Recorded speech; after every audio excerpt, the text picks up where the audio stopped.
It wasn't the scalding heat that made her wince. It was the deliberate cruelty in his eyes, the way he held the cup with such casual malice, as if pouring hot liquid over another human being was just another mundane act in his day. Something as ordinary as adjusting his belt or polishing his boots before stepping out into the world that he believed bent to his will. The cafe buzzed with the usual morning hum aromas of fresh pastries mingling with the chatter of regulars, the soft clink of ceramic mugs against saucers, the hiss of the espresso machine in the background like a distant serpent warning of trouble ahead. But in that instant, everything froze, the air thickening with unspoken tension, as if the entire room had collectively held its breath, waiting for the inevitable fallout from this brazen display of power unchecked. She sat there, poised as ever, her hands folded neatly over a simple cup of tea, steam rising gently from its surface like fragile hopes dissipating into the ether, her posture straight and unyielding, a testament to years of quiet endurance in a world that often demanded she shrink herself to fit into spaces not designed for her comfort or dignity. The cafe was a cozy nook in the heart of Elmwood, a town where everyone knew everyone's business, yet secrets simmered beneath the surface like forgotten pots on low boil, ready to overflow at the slightest provocation. Locals called it Brew Haven, a spot where folks lingered over scones and stories, where the walls were adorned with faded photographs of community events, handwritten notes of gratitude pinned haphazardly, and the faint scent of vanilla and cinnamon that clung to the air like a warm embrace on chilly mornings. She was a fixture there, arriving like clockwork in her modest attire, a light blouse in soft pastel tones that complemented her warm brown skin, a floral-patterned scarf draped elegantly around her neck like a shield of subtle beauty, carrying a worn journal filled with recipes passed down through generations, reflections on life's small joys, and sketches of flowers she tended in her garden back home, each page a quiet rebellion against the chaos of the outside world. At 62, Evelyn Carter was the epitome of quiet strength, a retired librarian who'd spent decades nurturing young minds in the local school system, volunteering at community centers, where she organized reading circles for children from underprivileged homes, teaching them not just letters and words but the power of stories to heal and empower, and raising her family with unyielding grace that masked the scars of personal losses she rarely spoke about aloud. Widowed young after her husband passed in a tragic accident that the town whispered about but never fully acknowledged, she'd poured her life into her children, especially her eldest son, now a figure of prominence in town, guiding him with lessons of integrity, resilience, and compassion that she embodied every day, even in the face of subtle slights and overt dismissals that came with being a black woman in a place where history's shadows loomed long. But to most, she was just Evelyn, the kind soul who always tipped generously even when her pockets were light, who smiled at strangers with a warmth that could melt the iciest of mornings, who remembered birthdays of the baristas and asked about their families as if they were her own, her presence a steady anchor in the ebb and flow of daily life at Brew Haven. Deputy Lyle Harlan wasn't from Elmwood originally. He'd transferred in a few years back from a neighboring county, bringing with him a reputation for sharp edges and sharper words that colleagues laughed off as just Lyle being Lyle, but which victims of his temper knew as something far more insidious, a pattern of behavior that escalated from verbal jabs to physical intimidations when he felt his authority challenged. Tall and broad-shouldered, with a jaw set like concrete and eyes that narrowed at the slightest perceived disrespect, he moved with the swagger of someone who'd never been questioned, his uniform pressed to perfection, the fabric straining slightly against his frame, as if even his clothes were complicit in his overbearing presence. A former football star in high school where he dominated the field with brute force rather than strategy, a brief stint in the military that he boasted about in locker-room tales, but which records showed ended abruptly under unclear circumstances, then straight into law enforcement, where the badge felt like an extension of his ego, granting him license to enforce not just the law but his personal code of order, one that often prioritized his comfort over others' rights. He didn't like disruptions to his routine, and today, her presence in his spot, the booth by the window where sunlight danced on the table, casting golden hues that made the space feel almost sacred, was one such disruption, an affront to the invisible hierarchy he imposed on the world around him. "Move along, lady," he muttered under his breath, his voice laced with a condescension that dripped like the coffee he was about to spill. But when she politely declined with a soft, "I'm quite comfortable here, thank you," her words calm and measured, refusing to escalate, but also refusing to yield, his smile twisted into something darker, a grimace that revealed the ugliness beneath the facade of civility he wore like a poorly fitted mask. The pour was slow, almost theatrical, as if to savor the humiliation, the cup tilting at an angle that allowed the liquid to cascade deliberately down her blouse, soaking through the fabric in dark rivulets that spread like accusations unspoken, the heat biting into her skin but failing to ignite the outburst he perhaps anticipated, the steam rising in wisps that blurred the air between them momentarily. The cafe erupted not in chaos but in a stunned hush, patrons pausing mid-bite, the barista behind the counter freezing with a tray in hand, the only sounds the distant drip of the sink and the faint hum of the refrigerator, as if the collective shock had sucked the oxygen from the room. Evelyn merely looked up, her expression unchanging, eyes locking onto his with a depth that seemed to peer into the voids of his soul, seeing not just the man before her but the lineage of entitlement that had shaped him, the unchecked privileges that allowed such acts to go unpunished time and again. "You've crossed a line," she said softly, her voice like a whisper in a storm, carrying a weight that belied its volume, a quiet authority that made him shift uncomfortably for the first time, though he masked it with a forced chuckle, dismissing her words as the ramblings of someone inconsequential. In the corner, a young barista named Mia, barely out of her teens with wide eyes and trembling hands, fumbled with her phone hidden behind the counter, her heart pounding as she hit record, not out of voyeurism but a instinctive sense of justice, a belief that some wrongs needed witnesses to be righted. The way his hand lingered on the cup even after the spill, the smug curl of his lip as he stepped back to admire his handiwork, the badge number etched clearly on his chest like a brand of irony. Mia's hands shook as she hit upload later, whispering to her friend across the room, "This can't be right. Someone has to see this," her voice barely audible over the resuming murmurs, as patrons began to process what they'd just witnessed, some averting their eyes in discomfort, others exchanging glances that spoke volumes about the town's unspoken divides. Within minutes, it was on social media, shared among locals first in group chats and neighborhood forums, then rippling outward like a stone in a pond, gathering momentum with each share, each comment that amplified the outrage simmering just below the surface. By midday, the clip had thousands of views, spreading across platforms like wildfire in dry grass. Hashtags emerging organically. Number cafe cruelty trending locally at first, then number silent strength, as users latched onto Evelyn's composure, her refusal to react with anger or tears, but with a dignity that shamed the act itself. Comments flooded in outrage mixed with disbelief, questions about accountability, demands for the deputy's badge, stories from others who'd endured similar humiliations but never had the moment captured on film. "Who does that to an elderly woman?" one user wrote, their words echoed by hundreds. "That's assault, plain and simple," another demanded, tagging local news outlets that soon picked it up,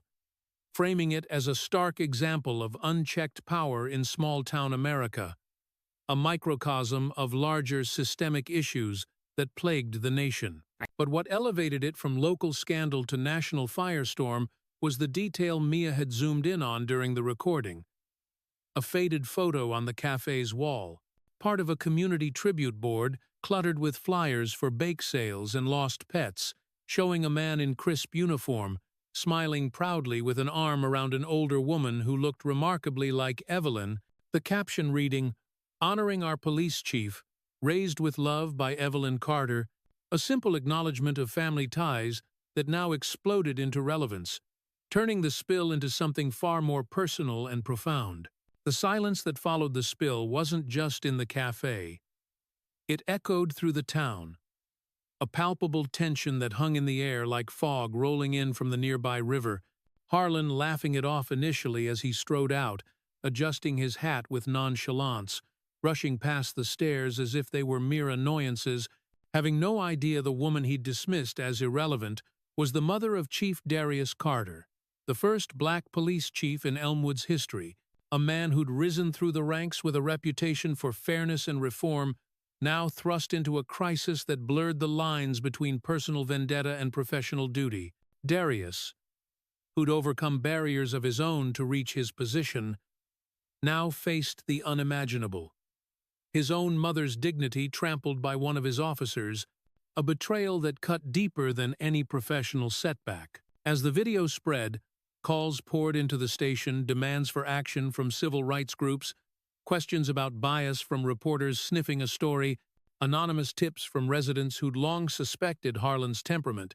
but feared speaking out. Evelyn didn't seek the spotlight. She went home quietly, changed her blouse with deliberate care, scrubbing at the stain as if it were a metaphor for the marks left on her spirit, and sat by the window in her cozy living room adorned with family photos and knitted afghans, reflecting on a lifetime of quiet endurance, from the civil rights marches she'd attended as a young woman to the subtle discriminations she'd navigated in her career, her journal open on her lap as she jotted notes not of anger but of resolve. But the world wasn't quiet anymore. Protests formed outside the cafe, small at first with a handful of activists holding handmade signs reading, "Dignity isn't disposable and no more silence," their voices growing as more joined, sharing stories of similar indignities that had gone unreported, turning one act into a mirror for many buried grievances. Activists from neighboring cities arrived, drawn by the viral clip, organizing impromptu rallies that drew crowds diverse in age and background.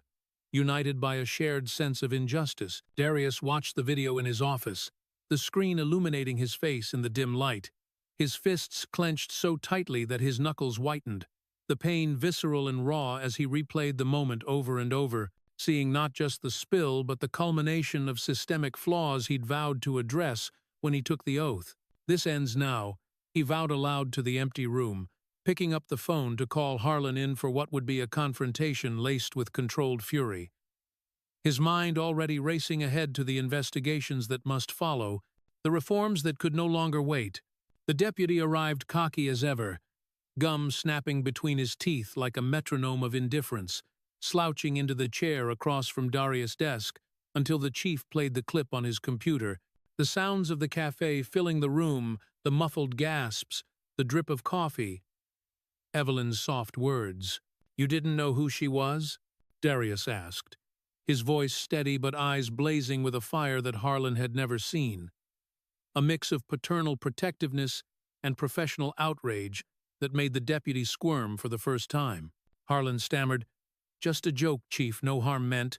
his earlier bravado crumbling under the weight of scrutiny, but Darius saw deeper the rot of entitlement that had festered unchecked in the department for years. The casual racism masked as tough policing that he'd been working to uproot since day one. Harlan was placed on administrative leave pending investigation. But that was only the beginning, a spark that would ignite a larger blaze of accountability as Darius ordered a full review of the deputy's past conduct, pulling files that revealed patterns he'd suspected but now had evidence to confront. As views climbed into the millions, crossing state lines and even international borders, celebrities retweeted the clip with captions decrying the abuse of power, politicians commented in carefully worded statements calling for justice while avoiding specifics, and online forums buzzed with debates about race, authority, and the role of bystanders in an age of smartphones. Evelyn became a symbol unwittingly, her silence louder than any speech, inspiring artists to sketch her poised figure in digital art, shared across platforms, poets to write verses about the spill that soaked a nation's conscience, lines that captured the essence of her unyielding grace amid degradation. In Elmwood, Tensions simmered like the coffee in forgotten pots. Some residents rallied for change, organizing petitions for departmental audits and community oversight. Others grumbled about overreactions in hushed conversations at diners and barber shops, defending Harlan as a good guy who had a bad day, their words revealing the divides that the video had laid bare. Darius addressed the press briefly outside the station, flanked by his deputies who shifted uncomfortably, his words measured and firm. "This isn't just about my mother. It's about every overlooked injustice that erodes trust in those sworn to protect." His statement broadcast live and dissected on evening news shows, sparking panels of experts debating the implications for law enforcement nationwide. Evelyn, from her living room with its view of the quiet street where children played oblivious to the storm, watched it all unfold on her television, her journal open to a new page where she wrote, not of victimhood but of hope. The spill having stained more than fabric, it had ignited a reckoning that would force the town, and perhaps the country, to confront the stains on its own soul, a process painful but necessary. As the video continued to circulate, each view a step toward the change she'd quietly championed all her life through acts of kindness and steadfast presence. The cafe, once a haven of routine, now bore the weight of history, patrons whispering about the incident as they ordered their drinks, the spot by the window left empty in silent tribute, while Mia, the young barista, found herself thrust into the spotlight, interviewed by local reporters about why she filmed. Her response simple, yet profound. Because someone had to bear witness, her words echoing the sentiment that propelled the story forward. Harlan, holed up in his home on the outskirts of town, scrolled through the comments on his phone, the anonymity of trolls fueling his denial. But deep down, a flicker of unease grew as calls from union reps assured him of support while warning of the gathering storm. Darius, meanwhile, met with community leaders in backroom discussions,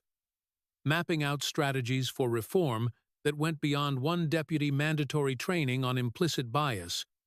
body cameras for all patrols, partnerships with civil rights organizations to review complaints, the foundations of a new era that he hoped would honor his mother's legacy. Evelyn attended a small gathering at a neighbor's house, where friends offered support over tea and cookies. Her responses gracious, deflecting attention from herself to the broader issues, reminding them that one drop can start a flood. Her metaphor resonating as the video's reach expanded, drawing letters from strangers across the globe who saw in her their own mothers, grandmothers, the unsung heroes of quiet resistance. The town of Elmwood, nestled between rolling hills and a winding river, felt the shift in the air. Conversations at grocery stores turning from weather to justice, school teachers incorporating the incident into lessons on empathy, and even the mayor issuing a statement of solidarity, though laced with political caution. As night fell, Evelyn closed her journal, the pages filled with reflections on the day's events, her heart heavy but hopeful, knowing that the silence she'd maintained had spoken volumes, setting in motion a chain of events that would challenge the status quo and demand better from those in power. Darius, driving home under streetlights that cast long shadows, replayed the video in his mind, vowing to his mother's memory that this would be the catalyst for lasting change, not just in Elmwood but as a beacon for other communities grappling with similar demons. The spill, though a moment of cruelty, had become a symbol of awakening, its echoes reverberating far beyond the cafe's walls,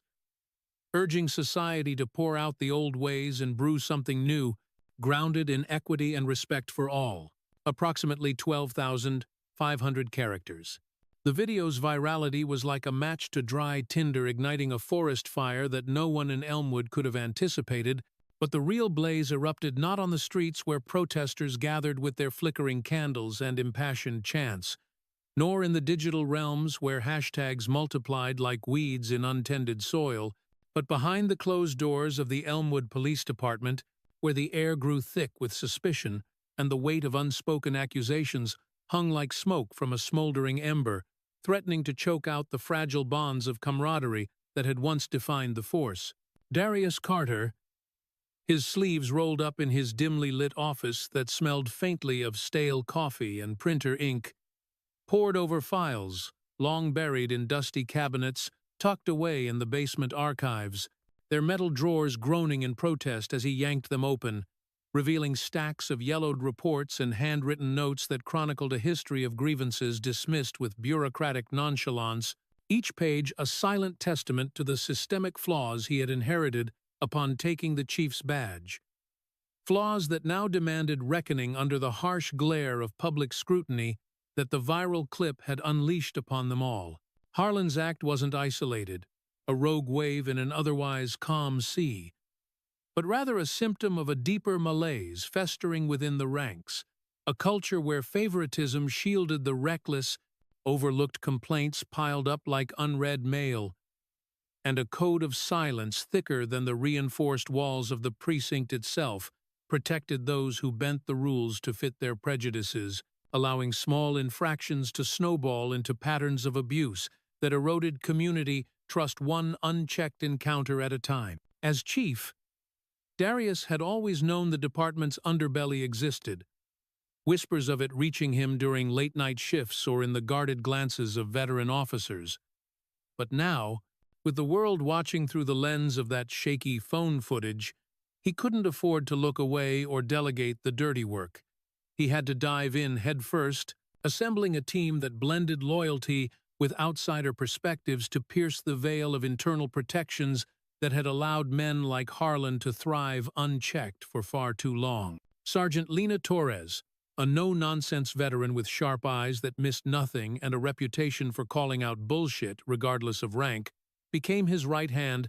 her Latina heritage and street-smart intuition making her an invaluable ally in navigating the nuanced layers of bias that threaded through the complaints, while external consultants from a nearby civil rights organization brought fresh eyes untainted by departmental loyalties, their expertise in forensic audits turning the investigation into a surgical dissection of records that spanned years, uncovering not just Harlan's misdeeds, but a web of complicity that implicated supervisors who'd signed off on dubious reports with the flick of a pen, evidence logs altered to soften the edges of excessive force incidents, and witness statements conveniently misplaced in the shuffle of paperwork overload. Outside the precinct's brick facade, where squad cars idled in the parking lot like watchful sentinels, the town divided like a fault line cracking open under seismic pressure, residents who had long felt the sting of unequal treatment rallying in growing numbers for protests that swelled from a handful of voices outside Brewhaven to organized vigils at the town square, where speakers took turns at a makeshift podium sharing tales of profiling during routine stops, harassment disguised as community policing, and the fear that gripped families of color whenever blue lights flashed in rearview mirrors, their chants of "no more blind eyes," echoing off the historic buildings that lined the streets, while counter-protesters, some with familial ties to the force or deep-rooted beliefs in unwavering support for law enforcement, argued vehemently that it was one bad apple spoiling the bunch, waving signs emblazoned with "Back the Blue" in bold letters, their gatherings turning heated as debates spilled from online forums into face-to-face confrontations at local diners and parks, revealing fractures in the community's fabric that the spill had merely exposed rather than created. Media vans clogged the narrow streets of Elmwood, their satellite dishes piercing the skyline like accusatory fingers, reporters thrusting microphones at anyone in uniform or with a story to tell, turning the department into a besieged fortress where every statement was parsed for hidden meanings, and Darius found himself facing the cameras almost daily, his words measured like steps on thin ice, declaring accountability isn't optional. It's our duty to the badge and the people we serve, his voice steady despite the internal turmoil that gnawed at him during solitary moments, wondering if uprooting the rot would cost him the alliances he'd built over years of climbing the ranks, alliances now tested as officers whispered in break rooms about loyalty versus betrayal. But privately, in the quiet hours after midnight when the station hummed with the low buzz of fluorescent lights and the occasional ring of a dispatch phone, Doubt gnawed at Darius like a persistent itch he couldn't scratch. Memories of his mother's composed face in the video replaying in his mind, fueling a resolve tempered by the fear that exposing these truths might fracture the department beyond repair, leaving him to lead a skeleton crew through the ashes of what once was. Harlan, suspended and seething in his modest, ranch-style home on the edge of town where the yard backed onto woods that seemed to swallow his frustrations, lawyered up with the help of the police union, their reps circling like sharks sensing blood in the water, whispering assurances of witch hunts and filing grievances that painted the investigation as a personal vendetta rather than a pursuit of justice. Their tactics, including strategic leaks to sympathetic media outlets, edited audio snippets from internal meetings, twisted to make Darius sound vengeful and biased, snippets that ignited fresh waves of controversy on social media where trolls amplified the distortions, labeling him anti-cop and flooding his mentions with vitriol that ranged from veiled threats to outright racism, testing the limits of his composure as he scrolled through them on his phone during rare breaks. Yet for every arrow slung his way, support poured in like a countercurrent, letters from across the country arriving in stacks at the station, notes from fellow chiefs offering solidarity, donations to reform funds from anonymous well-wishers, and heartfelt messages from strangers who saw in Evelyn's story echoes of their own struggles, bolstering Darius's spirits even as the weight of leadership pressed heavier on his shoulders. Evelyn, meanwhile, found her voice emerging in unexpected ways amid the chaos, not through fiery speeches or public confrontations, but in subtle shifts that rippled outward, like when she agreed to an interview with a national outlet that had reached out persistently. Sitting in her sunlit living room surrounded by potted plants and framed family photos, speaking softly into the microphone about the incident, not as a victim seeking pity, but as a woman who'd long understood the power of restraint. Her words, "I didn't raise my son to turn away from truth, no matter how uncomfortable it makes us," resonating deeply with viewers, inspiring online campaigns where users shared their own stories of quiet resistance under the hashtag #Evelyn'sEcho, turning her into an unwitting icon whose grace under fire contrasted sharply with the storm raging around her. The investigation widened like a river swelling after heavy rain, Torres and the team uncovering a network of complicity that extended beyond Harlan to include mid-level supervisors who'd buried reports to protect their own, emails exchanged in the dead of night proving deliberate cover-ups, names redacted in official documents but implications crystal clear as patterns emerged, disproportionate stops in minority neighborhoods, verbal misconduct glossed over as heated exchanges, and a culture where whistleblowers were sidelined with poor assignments or subtle ostracism. One case in particular chilled them to the core. A young black teen detained without probable cause during a late-night walk home from a part-time job, his complaint vanishing into the ether after an initial intake, only to resurface in a misfiled folder that detailed bruises unexplained and a family too intimidated to pursue further, the boy's mother now coming forward emboldened by the video, her testimony adding fuel to the fire as witnesses trickled in, some former officers retired and remorseful, slipping Darius anonymous tips via thumb drives left in unmarked envelopes. One containing a trove of deleted emails that read, "Like confessions. Handle this quietly. We don't need the headache." Political pressure mounted like storm clouds gathering on the horizon. The mayor, a pragmatic woman with sharp suits and sharper political instincts, summoning Darius to her office overlooking the town hall square, where protesters' signs bobbed like buoys in a sea of discontent, warning him, "You're stirring a hornet's nest that could sting us all," her tone laced with concern but ultimately backing him with a public statement endorsing the audits, though not without caveats about maintaining order, leading to council meetings that turned into verbal battlegrounds where budgets for new initiatives like civilian oversight boards were debated amid shouts and pointed fingers, Darius advocating tirelessly for body cams on all shifts, mandatory bias training sessions led by experts rather than in-house half measures, and community liaison programs to bridge the growing chasm between the badge and the people. It served reforms met with grumbles from veterans who saw them as insults to their experience, some muttering about handcuffing the good guys in locker rooms where tensions simmered just below boiling point. Some officers quit in protest, slamming resignation letters on desks with declarations of "I won't work in a place that turns on its own," while others adapted quietly, like young recruit Jamal Reed, a fresh-faced officer from the same neighborhood as many of the complainants, who confided in Darius during a late shift. "This is why I joined, to make it better, not just enforce the status quo." His enthusiasm, a spark of hope amid the gloom, inspiring small acts of change like voluntary workshops where cops and civilians shared meals and stories, breaking down barriers one conversation at a time. Evelyn, drawing strength from the outpouring of support that arrived in cards and calls from strangers moved by her story, found herself attending these forums not as a symbol but as a participant, her presence in the community center's folding chairs uniting the room with a quiet authority, where she listened more than spoke, but when she did, recounting lessons from her librarian days about the power of knowledge to dismantle ignorance, her words landed like anchors, steadying the turbulent discussions and reminding everyone that healing required patience as much as passion. Threats emerged in the shadows, anonymous calls to Evelyn's home with heavy breathing, and veiled warnings that prompted Darius to assign discreet protection details, his worry deepening like roots taking hold in fertile soil. Yet she refused to cower,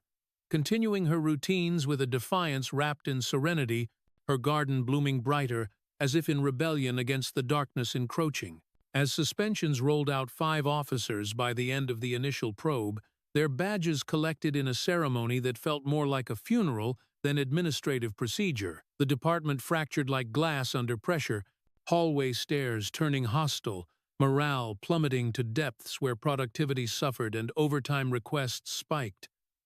Darius addressing the ranks in a packed briefing room where the air crackled with unease, his voice firm yet empathetic. "We're not enemies here. We're fixing a broken trust that affects us all, because if we lose the community's faith, we've lost everything." Some nodding in reluctant agreement, while others walked out mid-speech, their footsteps echoing like judgments in the corridor. The storm raged on, a maelstrom of revelations and resistances that tested every fiber of Darius's leadership. But amid the chaos, seeds of change took root in unexpected places. Officers like Torres,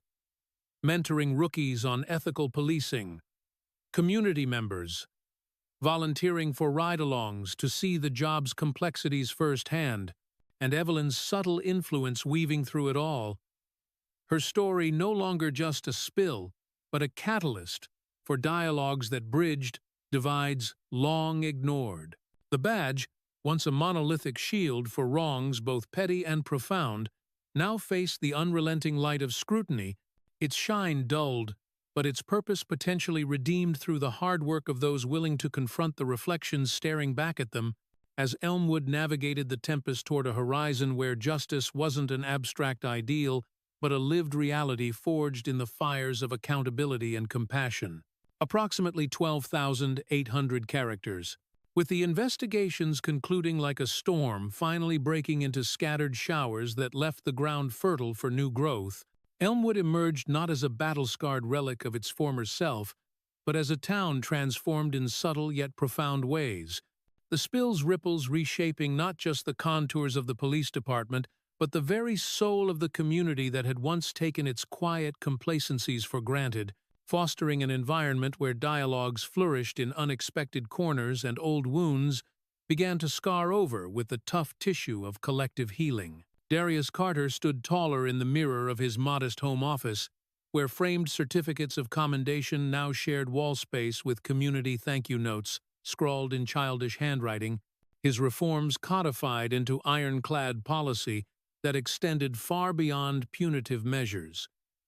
Independent reviews for every complaint filed, conducted by a diverse board of civilians, including educators, business owners, and former detainees whose lived experiences lent authenticity to the process.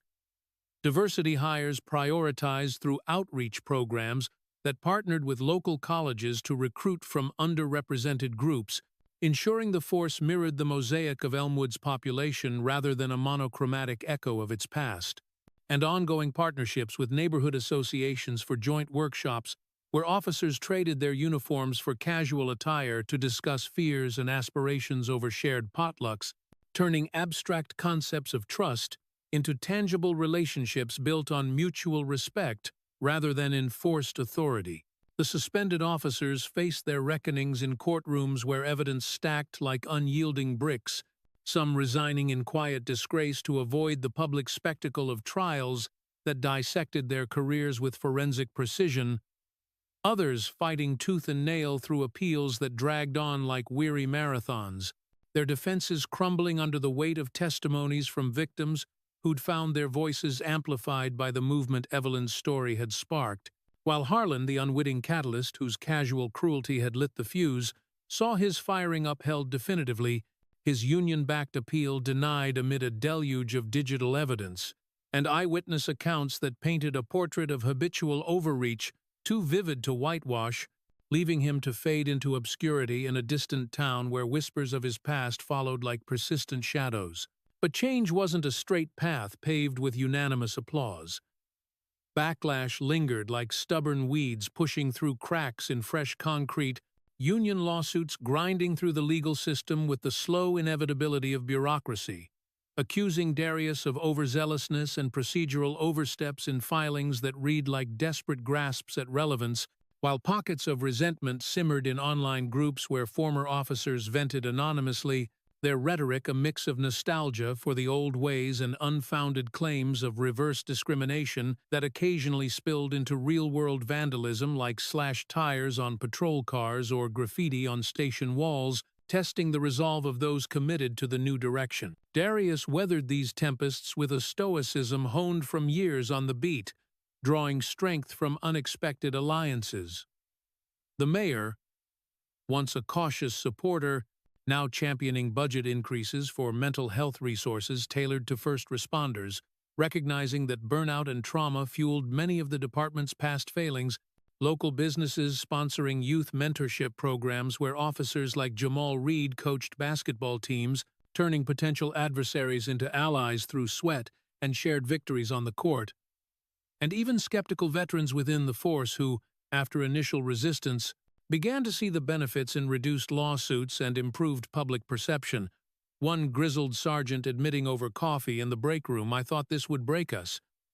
But it's making us stronger, like forging steel in fire." Evelyn, emerging from the incident not as a fragile figure but as an informal advisor whose wisdom became a cornerstone of the town's renewal, transformed her home into a hub for intergenerational gatherings, where young activists mingled with elders over herbal teas and homemade pies, her living room discussions evolving into structured youth programs that taught conflict resolution through storytelling, drawing on her librarian background to curate reading lists on empathy, history, and social justice that schools adopted into curricula, empowering the next generation to recognize and dismantle biases before they calcified into actions. "Silence can be strength when paired with action," she'd say during these sessions, her voice a gentle current guiding the flow, mentoring individuals like Mia, the barista, whose quick thinking had captured the moment, who now led digital literacy workshops on using social media for advocacy, her once shy demeanor blossoming into confident presentations that equipped teens with tools to document injustices safely and ethically, turning passive observers into proactive changemakers. Nationally, the story of Elmwood's transformation inspired replicas in other communities, with mayors from similar small towns reaching out to Darius for blueprints on implementing reforms, documentaries streaming on major platforms featuring Evelyn's journey from that fateful cafe seat to keynote speaker at regional conferences on equity and policing, where she traveled modestly by train, her suitcase packed with notepads filled with anecdotes rather than scripted speeches, sharing tales of perseverance that emphasized forgiveness as a tool for progress without erasing the need for accountability. Her messages resonating in auditoriums filled with diverse audiences who applauded not just her words but the quiet revolution they represented. Darius, in turn, expanded his outreach beyond the precinct's confines,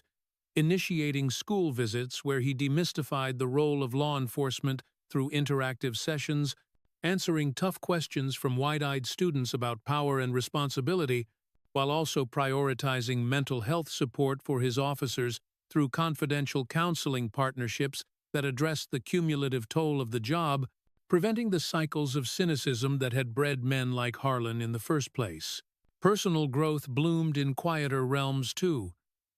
Darius reconnecting with his siblings during family dinners that stretched late into the evenings, laughter drowning out the echoes of past pains as they reminisced about Evelyn's unwavering support through their childhoods, her influence a thread weaving through their lives like the scarves she knitted as gifts, each stitch a reminder of resilience. Evelyn herself penned a memoir in the soft glow of her desk lamp, its pages unfolding not as a tale of victimhood but as a mosaic of triumphs, small and large, excerpts shared online going viral for their poignant insights into navigating adversity with grace. Lines like, "One spill doesn't define a life, but how we clean it up shapes our legacy," inspiring book clubs and podcasts dedicated to stories of unsung heroes, her narrative finding its way into university syllabi as a case study in quiet activism. The cafe, once a site of raw humiliation, underwent a rebirth as Carter's Corner, renamed in a community ceremony where locals gathered with balloons and banners, a plaque mounted by the window booth honoring quiet heroes who spark loud changes. Its menu now featuring Evelyn's Blend Tea, with proceeds funding scholarships for aspiring public servants from marginalized backgrounds, turning a place of pain into a beacon of hope, where patrons lingered not just for caffeine, but for conversations that bridged generational and cultural divides. Challenges persisted like undercurrents in a calm river, budget cuts from state-level austerity measures threatening to trim the edges of new programs, requiring Darius to lobby tirelessly in legislative halls where politics often trumped progress, while onboarding new hires demanded rigorous vetting to ensure alignment with the reformed ethos, weeding out those who sought the badge for power rather than service. Yet resilience defined Elmwood's new chapter, annual events commemorating the incident, not as a tragedy to mourn, but as a triumph to celebrate festivals alive, with street art murals depicting flowing coffee transforming into rivers of justice, live music from local bands composing anthems of unity, and panel discussions where reformed officers shared their journeys from skepticism to advocacy, fostering a culture of continuous improvement that extended beyond policing to town-wide initiatives, like inclusive zoning policies and cultural exchange programs. Darius reflected often during solitary walks along the riverbank, where willows dipped their branches like contemplative fingers, pondering the spill's unlikely role in catalyzing a metamorphosis that had forced him to confront his own blind spots as a leader, emerging not infallible but more attuned to the human elements of his role, his vision for the future, one where equity wasn't an add-on but the foundation. As horizons broadened with Elmwood gaining recognition as a model for rural reform, drawing visitors from policy think tanks who toured the department's revamped training facilities, Evelyn sat by her window overlooking the bustling street, her journal in lap capturing observations of a town in bloom, children of all hues playing together without the invisible barriers of yesteryear, officers waving hello to shopkeepers with genuine warmth, the air lighter with the promise of sustained progress. The echoes of that initial cruelty had faded into lessons etched in the community's collective memory, reminding all that dignity demands vigilant defense, and change, once sparked by a single act of defiance against injustice, endures not through grand gestures, but through the daily commitments of individuals, weaving a tapestry of inclusion, where every voice, no matter how soft, contributes to the harmonious whole that Elmwood had become, a testament to the enduring power of transformation born from adversity.